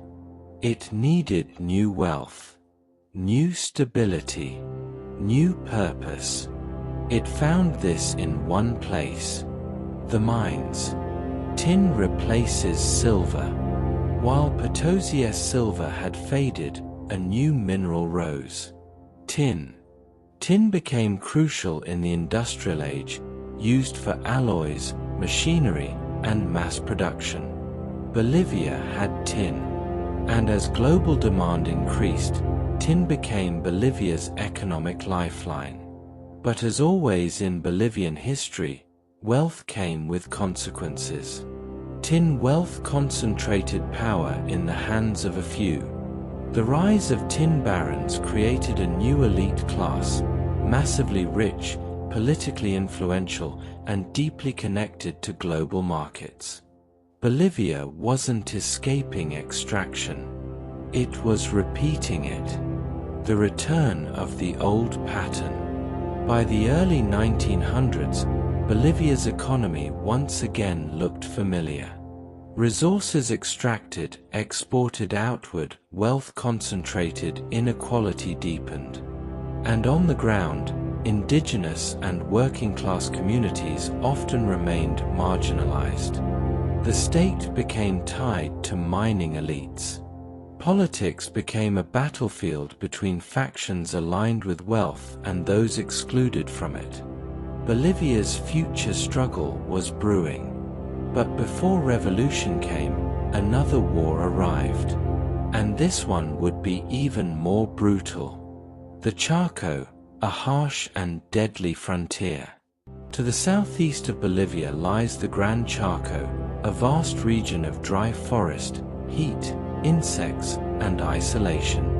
Unlike the Andes, it is low, hot, and suffocating. It looks empty on maps. But emptiness is often deceptive. For Bolivia and Paraguay, the Chaco represented potential oil reserves, access to river routes, strategic territory, national pride. When nations are wounded, like Bolivia after losing the coast, territory becomes symbol. And the Chaco became exactly that. The Chaco War, 1932 to 1935. The Chaco War between Bolivia and Paraguay was one of South America's most brutal conflicts. It was fought not in mountains, but in heat and thirst. Soldiers died more from dehydration, disease, exhaustion, and mismanagement than from bullets alone. It was war against an enemy and against the environment itself. Bolivia's army, large but unprepared. Bolivia entered the war with advantages on paper. It had a larger population, greater economic resources from tin, and a relatively large army. But it was unprepared for the Chaco. Supply lines were difficult. Maps were poor. Water sources were scarce. Command decisions were often disastrous. Bolivian soldiers, many indigenous and working-class men, were sent into conditions that felt like a slow execution. Paraguay's advantage, experience and terrain. Paraguay, though smaller, had fighters with strong knowledge of the environment and more effective adaptation. They moved efficiently. They held strategic positions. They outlasted Bolivia in a war of attrition. And as the conflict dragged on, Bolivia's advantages turned into liabilities. Because large armies require large logistics. And logistics failed in the Chaco. The human cost. Tens of thousands died. Young men perished far from home, in a landscape that offered no mercy. The Chaco War became a national trauma. Bolivia lost land. But more importantly, Bolivia lost faith. Faith in its leadership. Faith in its elites. Faith in the system that had sent ordinary men to die. The war did something dangerous. It exposed inequality with brutal clarity. The people fought. The elites commanded. And the people paid the price. The war's aftermath, a country ready to explode. When the Chaco War ended in 1935, Bolivia returned home transformed. The soldiers who survived came back angry and disillusioned. They had seen incompetence, corruption, waste. They had watched friends die for nothing. The war became the seedbed for revolution. Because when ordinary people sacrifice everything, they stop accepting being ignored. Bolivia's national consciousness changes. After two major wars, Bolivia's identity was hardened, landlocked and resentful, traumatized by conflict, economically dependent on extraction, politically dominated by elites. But something new was emerging. A growing belief that Bolivia needed to be rebuilt from the inside. The old order was cracking. The next era would not be decided only by borders. It would be decided by the people. Closing reflection, the wars that forged Bolivia's anger. Bolivia entered this era with hope of building a republic. It left this era scarred. The War of the Pacific took the sea. The Chaco War took lives. Both wars took confidence. But they also created something powerful. Awareness. Bolivia could no longer pretend the old system worked. The country was ready for transformation. And when transformation finally arrived, it would be explosive. Because the next chapter is not about war with neighbors. It's about war within Bolivia's own society. A revolution that would rewrite the nation's future. Revolution and Reform, the 1952 turning point, 1936 to 1964, ****. 4 Opening scene, the country that came back from war. Bolivia walked out of the Chaco War wounded, humiliated, and furious. It had lost land. It had lost lives. And perhaps most importantly, it had lost trust in the people who ran the republic. The war did something that no speech and no manifesto could ever achieve. It forced Bolivia to see itself clearly. A nation where the majority worked and died, while a minority ruled and profited. A nation rich in minerals, yet poor in opportunity. A nation that had been fighting for borders, while its people were fighting for dignity. In the years that followed, that anger did not fade. It gathered. It organized. And in 1952, Bolivia exploded into revolution, one of the most significant social transformations in Latin American history. Bolivia before the revolution, tin, power, and inequality. By the mid-20th century, Bolivia's economy was dominated by tin mining. Tin had replaced silver as the backbone of national income. Bolivia became one of the world's key tin exporters. But the tin wealth did not belong to the nation in any meaningful sense. It belonged to a small number of elite industrialists, often called the tin barons. These powerful figures controlled enormous mining operations. political alliances, international trade relationships, and, indirectly, the direction of the state. The Bolivian government depended on tin revenue. That made the state vulnerable, and it meant that mining power often meant political power. A society stuck in the past. Despite being a republic for over a century, Bolivia remained socially and politically restricted. Indigenous communities were still marginalized. Land was controlled by large estates. Voting rights were limited. Bolivia was a modern country operating with an old hierarchy. For much of the population, the republic was not truly theirs. It was something happening above them. The post-Chaco generation, soldiers who would not forget. The Chaco War created a generation of men who had seen the system's failures with brutal clarity.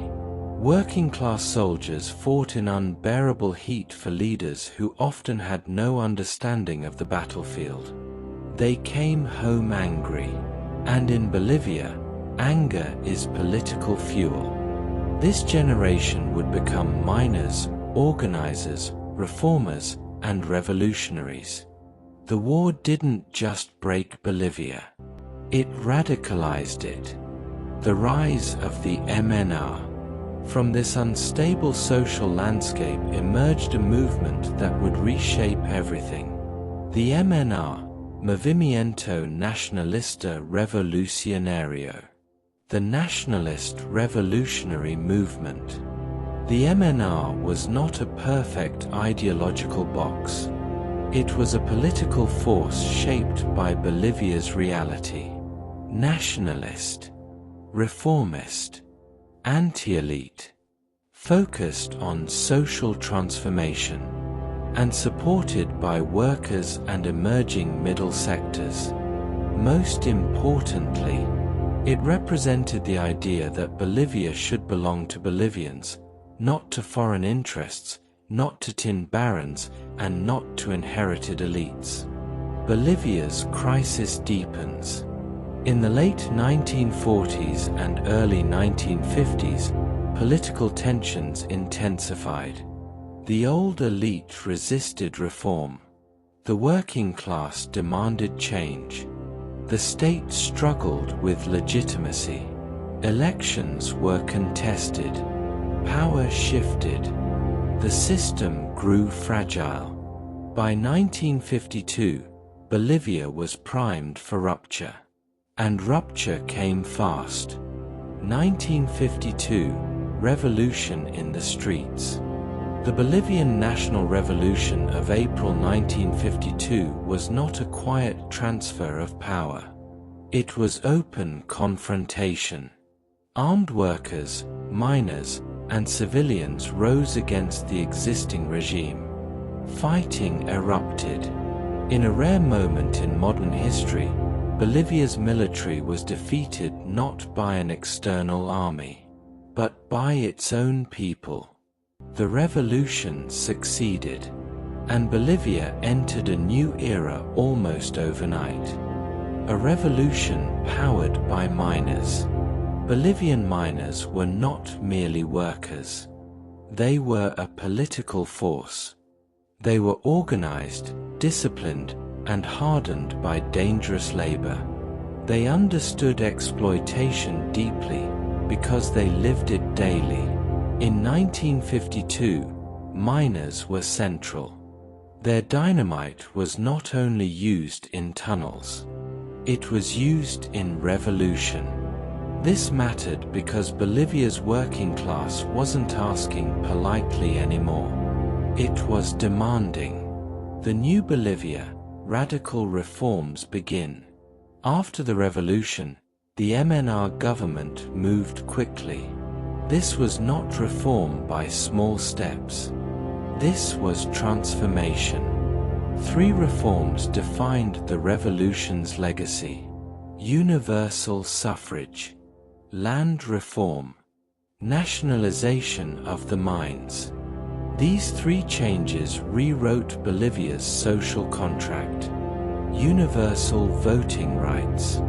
Before 1952, voting was restricted, often excluding indigenous people, rural communities, and the poor. After the revolution, Bolivia introduced universal suffrage. This was massive. It meant the majority of Bolivia's population, previously locked out, now had political voice.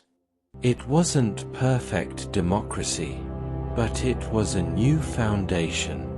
For the first time, Bolivia's political system was forced to acknowledge its own people. Land reform, breaking the estates. Bolivia's land system remained shaped by colonial patterns. Large estates controlled by elites, while indigenous communities lived under exploitation and limited rights. The revolution launched land reform aimed at redistributing land to peasants. This wasn't only economics. It was dignity. For indigenous and rural communities, land wasn't just property. It was identity, survival, and ancestral belonging. Land reform attempted to break the old rural hierarchy. In doing so, it changed Bolivia's countryside permanently, nationalizing the mines. Then came the most symbolic act of all. The mines were nationalized. Bolivia took control of its tin industry, creating a state mining corporation. This was the revolution's statement to the world. Bolivia's wealth would no longer exist solely to enrich a few elites. The country would own its own resources. The mines that had defined Bolivia since Potosí would now be part of national identity, not colonial extraction. But nationalization brought enormous challenges. The cost of owning the mines. Nationalizing mines was politically powerful, but economically, it was difficult. Mining required investment, modern equipment, stable markets, skilled management, and constant maintenance. The global tin market was unpredictable. Production costs were high, and state control did not automatically create efficiency. Bolivia discovered a difficult truth. Taking control of resources is step one. Building a stable economy from them is another war entirely. Education and identity. The revolution also expanded education and attempted to modernize society. Schools grew. Literacy improved. The state worked to integrate indigenous communities into national life, though often through assimilation rather than full recognition of cultural autonomy. This created a tension. Bolivia was empowering indigenous people politically, but still struggling to truly respect indigenous identity. The revolution was transformative, but not complete. A new political power, workers and unions. After 1952, unions gained major influence. Workers became part of state power, not just victims of it. This was rare in Latin America at the time. It created a country where organized labor could shape politics in real time. But this also meant conflict was built into governance. When unions become power brokers, politics becomes negotiation or confrontation. Bolivia became intensely political. The revolution's limits. Revolutions create energy, but energy is hard to control. As reforms expanded, internal divisions grew. Economic struggles continued.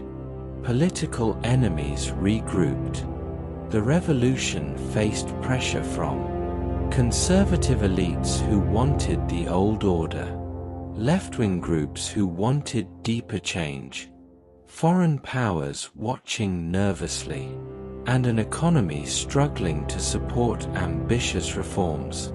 Bolivia was trying to rebuild while still bleeding. The military returns.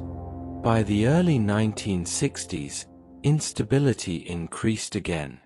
And in Bolivia, when civilian governments weaken, the military returns. In 1964, a military coup ended the MNR revolutionary government era. The revolution did not vanish instantly.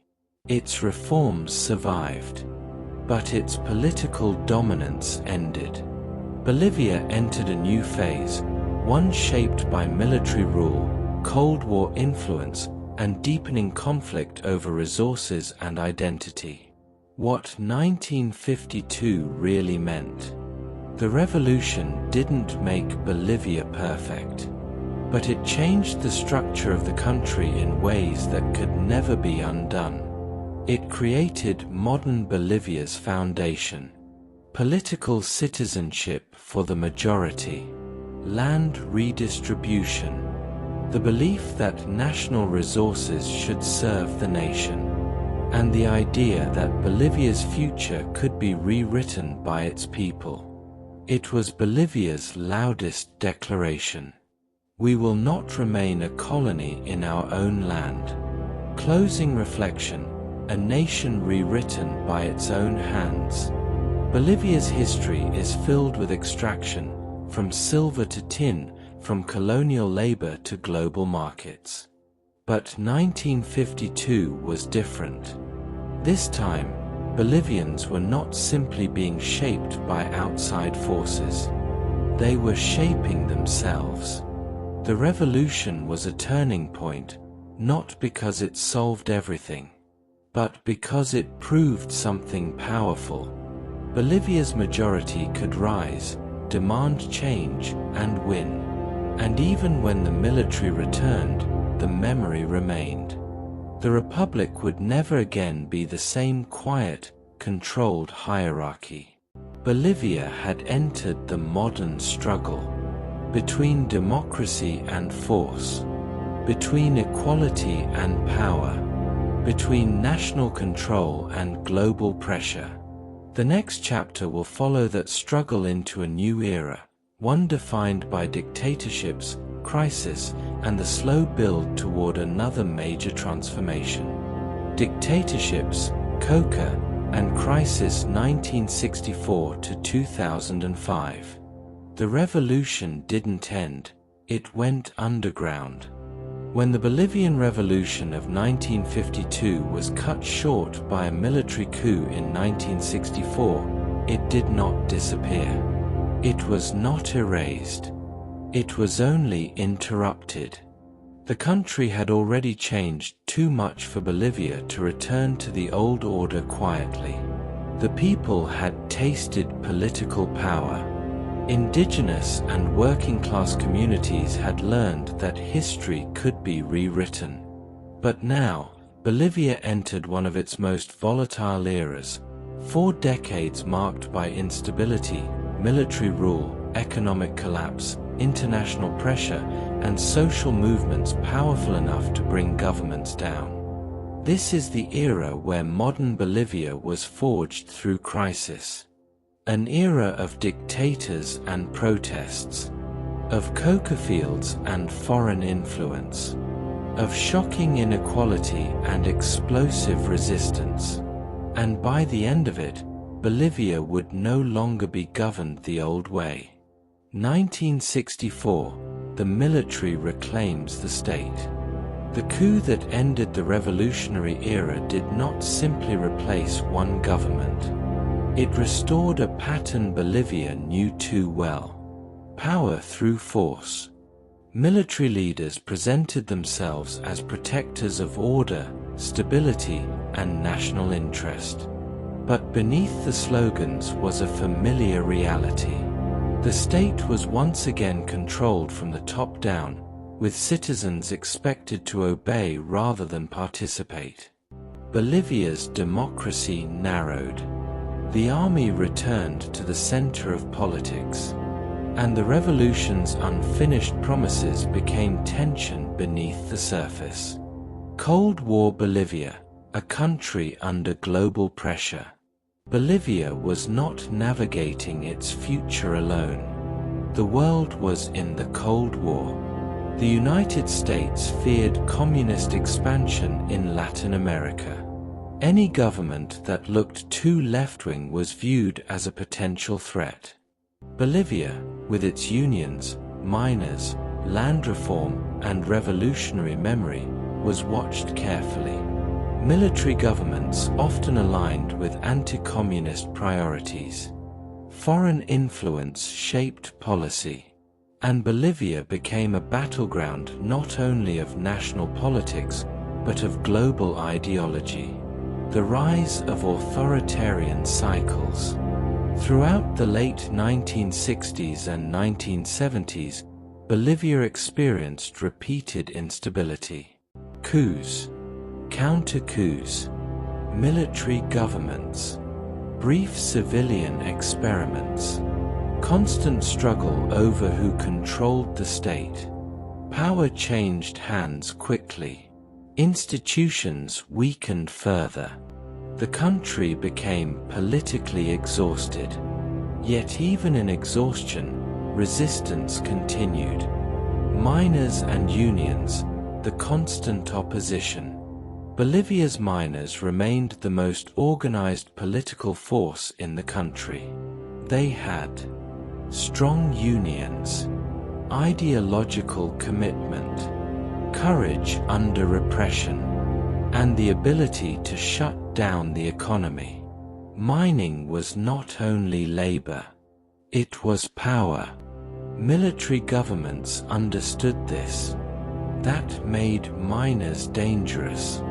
So the state tried to break them, sometimes with arrests, sometimes with violence, sometimes with economic restructuring. But Bolivia's miners had been forged in Cerro Rico's legacy. They did not break easily. Coca, a crop with two meanings. Coca has existed in Andean life for thousands of years. Long before colonial rule, coca leaves were used for altitude sickness relief, hunger suppression, energy and endurance, ritual and spiritual meaning. In Bolivia, coca is cultural. But in the 20th century, coca became something else too. A global political issue. Because coca is also the raw material for cocaine. And once the global drug trade expanded, coca cultivation became a battlefield of economics, politics, and international pressure. For many Bolivian farmers, coca was not crime. It was survival. The Chapa, a new social force. In regions like the Chapa, coca farmers, often called cocaleros, formed unions and political movements. They were poor, rural, and marginalized. But they were organized. They resisted eradication policies pushed by foreign governments, especially the United States. For them, coca wasn't just a plant. It was income, dignity, autonomy, resistance against outside control. These coca unions would later become the foundation of Bolivia's biggest political transformation in generations. But before that, Bolivia had to survive an economic storm. Economic collapse, when the money dies. By the 1980s, Bolivia faced a crisis so severe it reshaped the entire country. Hyperinflation. Prices exploded. Wages collapsed. People lost savings overnight. The economy became unstable and frightening. When hyperinflation hits, society changes instantly. People rush to spend money before it loses value. Trust in government disappears. Desperation spreads. And politics becomes survival. Bolivia's crisis was not abstract. It was lived in markets, kitchens, and streets. It broke confidence in the state. Neoliberal shock therapy. To stabilize the economy, Bolivia adopted neoliberal reforms, policies focused on reducing the state's role, privatizing industries, cutting public spending, opening markets, and attracting foreign investment. These reforms were praised internationally as necessary modernization. But inside Bolivia, they had a devastating consequence. Mass unemployment, especially in mining. The mining collapse and the people dispersed. When state mining was reduced or restructured, thousands of miners lost jobs. This shattered entire communities. But the miners did not vanish. They moved. Many migrated to cities. Many went into informal work. Many entered cocoa-growing regions. In a strange way, economic policy spread revolutionary memory across the country. The working-class resistance tradition relocated into new regions and new forms. Bolivia's opposition didn't disappear. It transformed. Democracy returns, but trust does not. Bolivia returned to civilian democracy in the 1980s. Elections resumed. Governments rotated peacefully. But democracy was fragile. Because many citizens felt politics served elites, international lenders, and foreign interests, not the people. The state had stabilized the economy, but not the soul of the nation. The country remained deeply unequal. And then came the next spark. Water. The Cochabamba Water War, 2000. In the year 2000, Bolivia faced a conflict that shocked the world. In Cochabamba, water systems were privatized. Prices increased. People who were already struggling now faced the possibility that even basic water could become unaffordable. Protests erupted. The movement was broad. Workers, students, farmers, ordinary families. Streets filled. Roads blocked. Police responded. What began as a policy dispute became a national uprising. The government backed down. Privatization was reversed. And Bolivia learned something powerful. Mass protest could defeat the state. The gas war, 2003. Bolivia explodes again. Just a few years later, an even larger crisis erupted. Bolivia has enormous natural gas reserves. The question was never whether Bolivia had wealth. The question was, who benefits from it? Plans to export gas, seen by many as favoring foreign companies and elites, triggered massive protests. In 2003, unrest erupted in La Paz and surrounding areas. Clashes became deadly. People were killed. The nation watched in rage. The president resigned.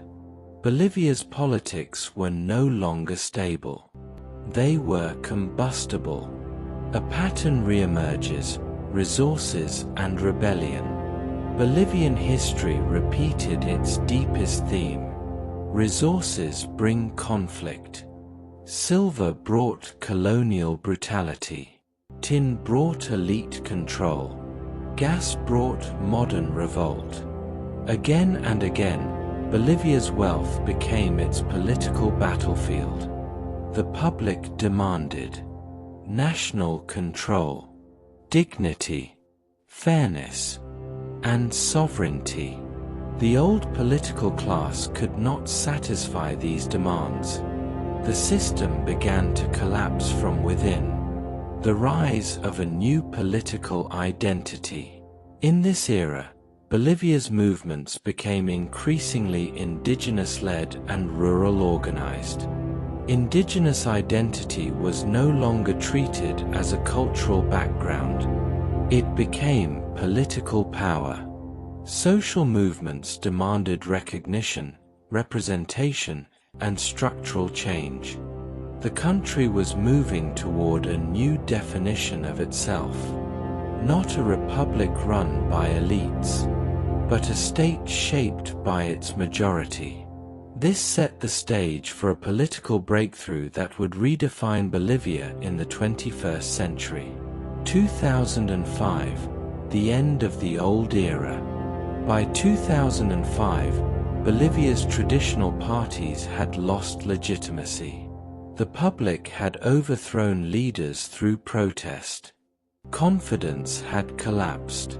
The nation wanted transformation, not small reform. It wanted a new social contract. And that demand would propel a new leader into power, representing something historic. An indigenous political rise at the highest level of the state. The next chapter is the final act of this journey. Modern Bolivia. A nation redefining identity, resources, and sovereignty in real time. Closing reflection, the country that refused to be silent. Between 1964 and 2005, Bolivia endured dictatorships, economic collapse, foreign pressure, privatization battles, violent unrest, and constant political instability. But this era also revealed something enduring. Bolivia's people do not accept suffering quietly. When pushed, they organize. When ignored, they rise. When excluded, they return stronger.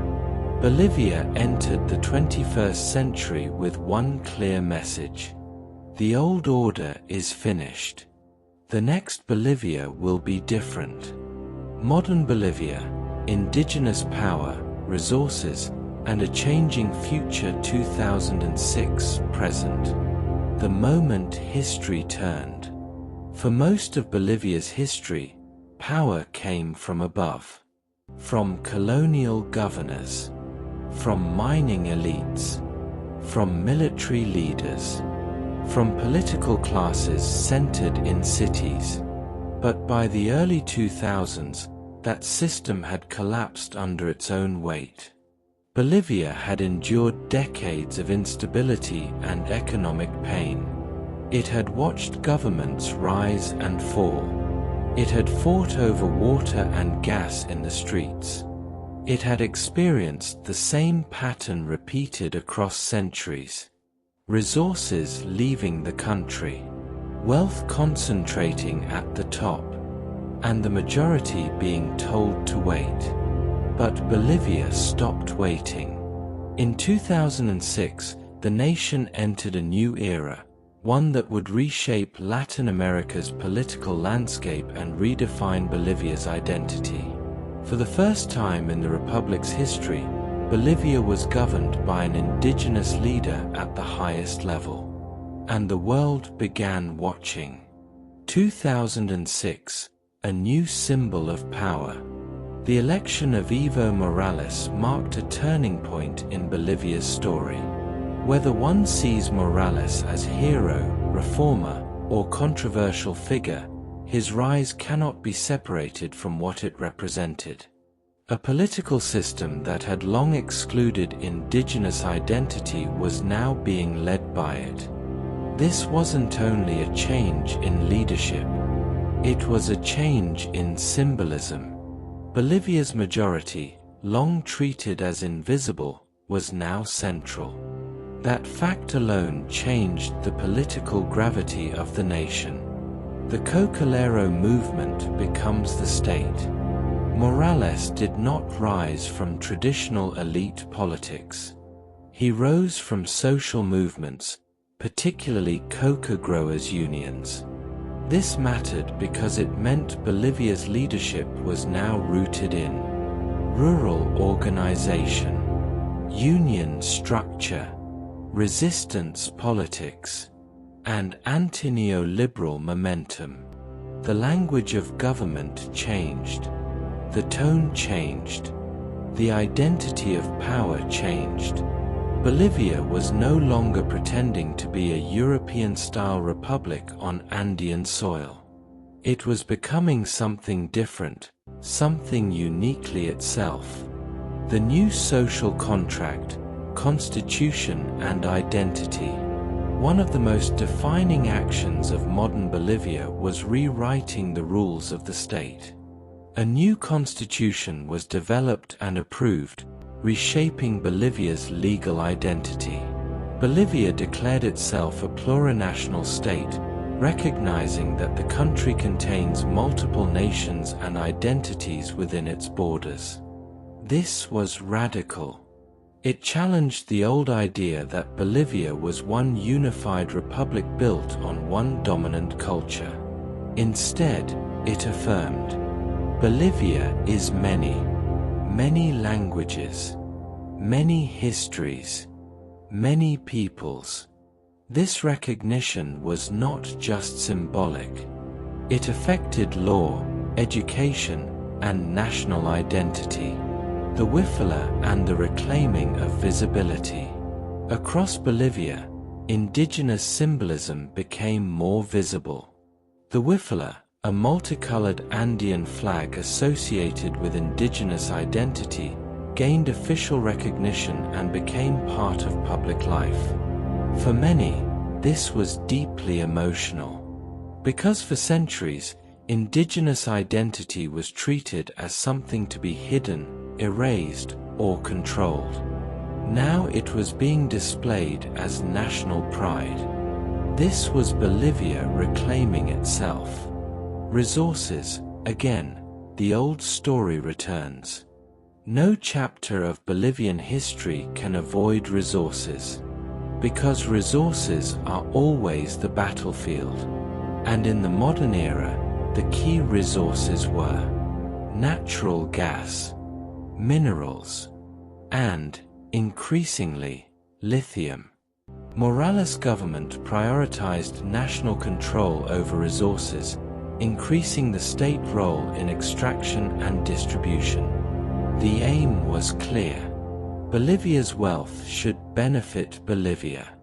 This idea was popular, especially after decades of privatization battles and the memory of the gas war. But implementing it was complex, because controlling resources is one thing.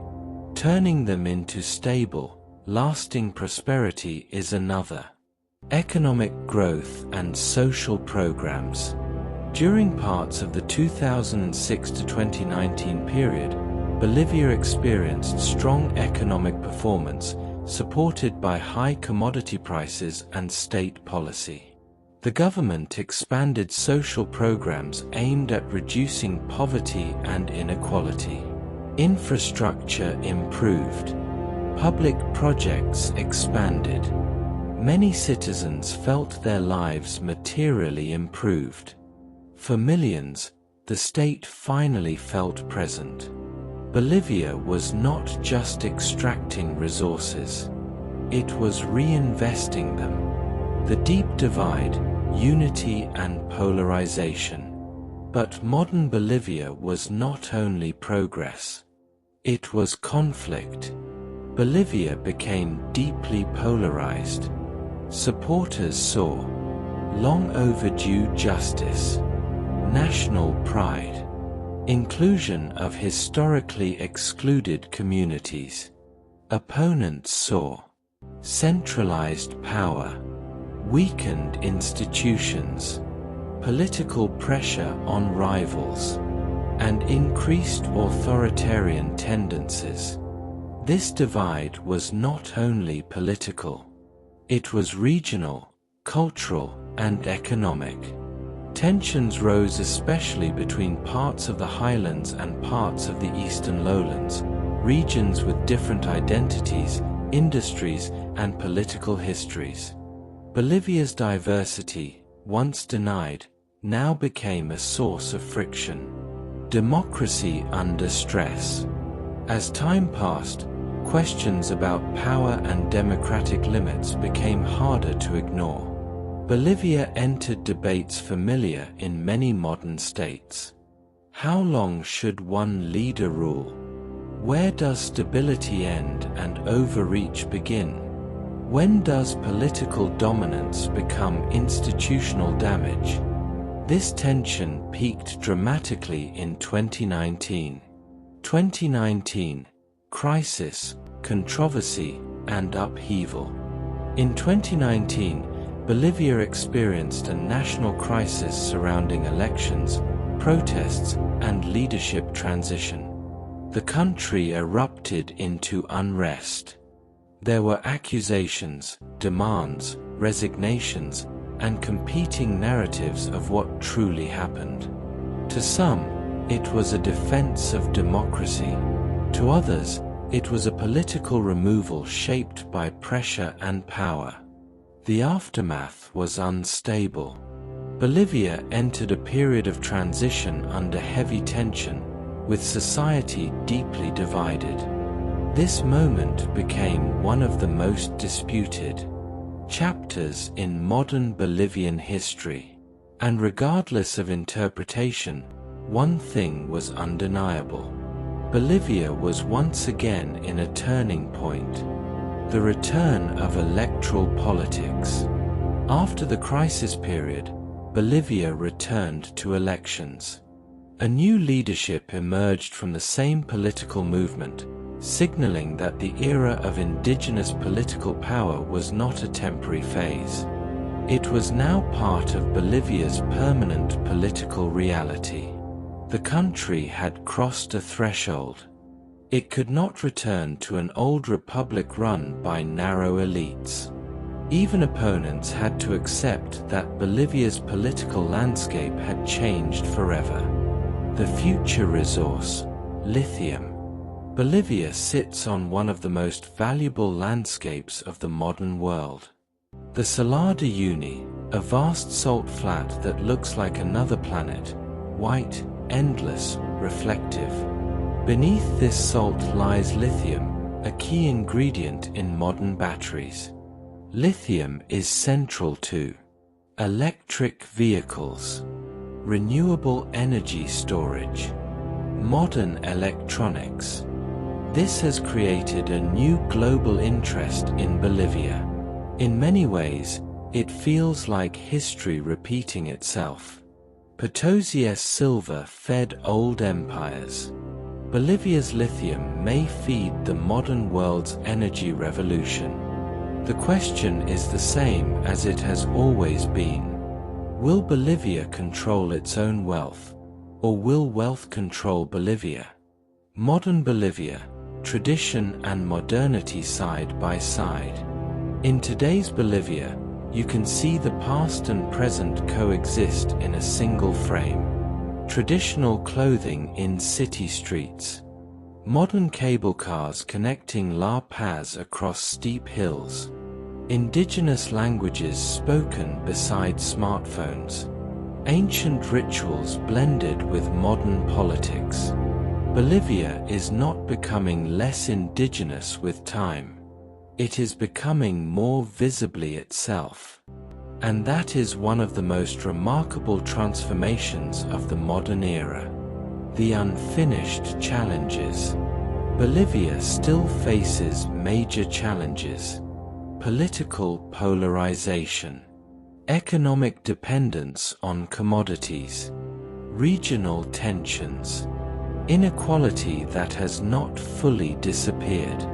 Environmental concerns linked to extraction. Debates over democratic institutions and governance. Modern Bolivia is not a completed story. It is still in motion. Closing reflection. Bolivia reclaiming its future. Bolivia's history is a long struggle for sovereignty. Not just sovereignty from Spain, but sovereignty from systems that repeatedly treated the country as a resource supplier rather than a nation of people with rights and future. Modern Bolivia represents a profound shift. The people once pushed to the margins are now writing the center. And yet Bolivia remains what it has always been: a land of extremes, resilience, and transformation. From Tiwanaku to the Inca Empire, from conquest to Potosí, from revolution to modern identity, Bolivia's story is not about being conquered and forgotten. It is about enduring until the moment comes to rise again. And the story, even now, is still being written. From the sacred shores of Lake Titicaca to the stone gates of Tiwanaku, from the rise of the Incas to the collapse of conquest, from the silver mountain of Potosí to wars that reshaped the map, to revolution in the streets, Bolivia's history is not a straight line. It is a fight for dignity, for identity, and for the right to control its own future. Because in Bolivia, the land has always been rich, but its people have always had to fight for what that richness should mean. And even now, Bolivia's story continues, still balancing tradition and modernity, still navigating power and change, still standing tall at the roof of a continent. If you enjoyed this journey through Bolivia's history, please hit like. It really helps the channel and helps more people discover stories like this. And if you want more long-form documentaries, deep history, and incredible places from around the world, subscribe so you don't miss the next one. History never truly ends. It waits to be remembered. Until next time.